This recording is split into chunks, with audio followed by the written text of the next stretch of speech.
to the self-serving white leftist enablers of the Black Lives Matter movement. You fall all over yourselves claiming to care about minorities, but actions speak louder than words. And since your words have proven to be nothing but hollow platitudes, it is now your turn to listen to mine. You spend more time obsessing over not being racist than actually helping to restore the black community, or better yet, spending a single moment in person with us in the trenches working to fix what's broken. When you refuse to call out the violent behavior and rioting that leads to further loss of black life, you quite literally say you don't really care about black lives at all.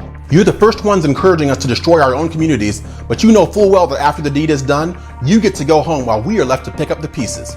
We have to deal with the consequences. We no longer have grocery stores. We no longer have jobs. We are worse off than when we started, while you are unaffected. We're sick and tired of you coming to us with your hat in your hands, apologizing for your non-existent white privilege, and expecting us to thank you for your pity so you can feel good about yourselves. Pity doesn't help. Pity isn't what we need right now. You sit there behind a screen posting a little black square thinking you did something halfway constructive, when in reality the only reason you posted that was so you could feel good about yourself and to look good in the public spotlight. But in reality, it changes nothing, it does nothing, and it helps no one.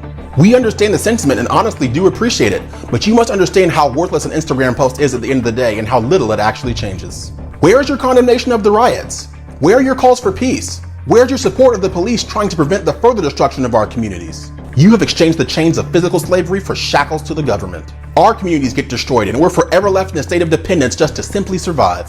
Food stamps, financial aid, burnt out housing, and broken down buildings. That's our modern day slavery. Now to the many good-hearted white people out there. We don't hate you. We need you. We see your hearts and we love you. Your actions do not go unnoticed. Don't ever let anyone make you feel like you have to go out of your way to prove that you're the upstanding person you know yourself to be. We need you in this with us, and for those that step in, we're forever grateful. But to those enablers of the Black Lives Matter movement who continue to tacitly endorse the destruction of my people in the name of social justice, just know that I'm on to you. We're on to you. And the reason that upsets you is because you can't stand the fact that we will no longer let you look us in the eye and tell us that you have any privilege over us. We won't acknowledge that you are better than us in any way, and you hate it, because we're finally waking up and breaking your chains. I'm Nuani Felder, and that was absolutely nothing but common sense.